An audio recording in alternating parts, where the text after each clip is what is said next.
Salut à tous, nouvelle vidéo aujourd'hui. Aujourd'hui, entraînement des bras, enfin plus particulièrement biceps, brachial, un petit peu avant-bras. Je vais pas trop parler, de toute façon vous avez vu dans l'intro les quelques exercices. On va tout de suite passer aux exercices détaillés avec la voix off, comme ça va se passer très rapidement. C'est parti. Alors là, premier exercice, on appelle ça du curl araignée. Là je le fais avec haltère. Alors je commence très léger, c'est-à-dire que en fait ça me sert aussi d'échauffement, en plus bien sûr de la coiffe des rotateurs, un peu des épaules, un peu des triceps et des avant-bras.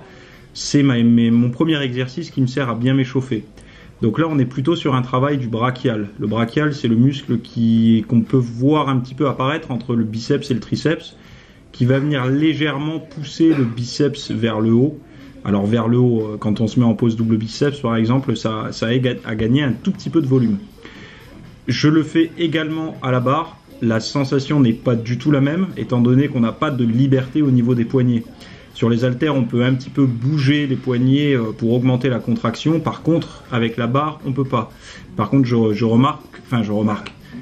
peux mettre un petit peu plus lourd avec la barre, donc c'est pour ça que je termine ce mouvement avec la barre, avec un petit peu plus de poids.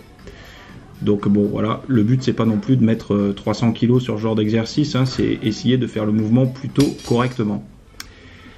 Curl concentré sur pupitre ou comme moi, hein, j'ai pas de pupitre là où je suis, donc je fais ça avec un banc incliné.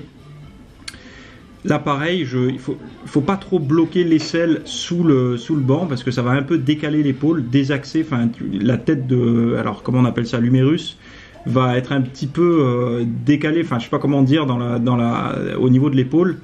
Mieux vaut avoir le bras bien posé et l'aisselle juste un tout petit peu libérée. Donc là on peut pas s'en rendre compte, on a l'impression vraiment que je suis bloqué, mais au niveau de ma sensation, c'est de cette manière que j'arrive à être le mieux placé et avoir le plus de force. Je mets une toute petite flexion à la fin du mouvement. Alors je sais pas si on voit, oui on voit là, l'haltère tourne légèrement vers l'extérieur.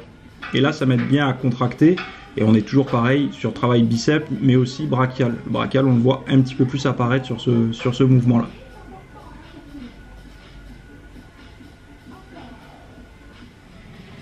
Ensuite, là, on est plus sur un mouvement brachio-radial.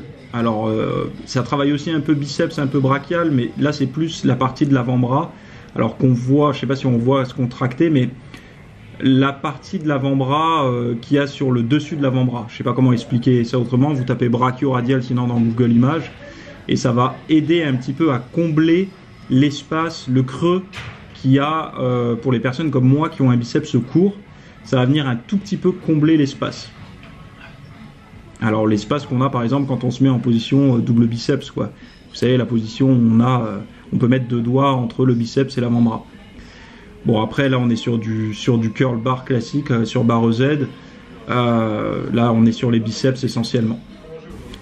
De toute façon voilà, c'est terminé pour les explications. Si vous avez envie de me retrouver sur les podcasts ou ailleurs d'ailleurs, j'ai mis tous les liens en description. Ça vous permettra d'aller me voir là où vous voulez.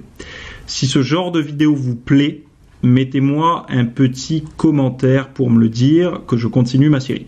Je vous dis à plus pour une prochaine et en attendant, voilà, gardez la forme et entraînez-vous bien. Ciao.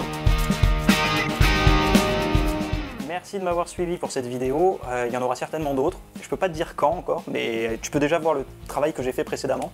Il y a pas mal de podcasts et tout ça, et je te mets un peu les liens à droite à gauche.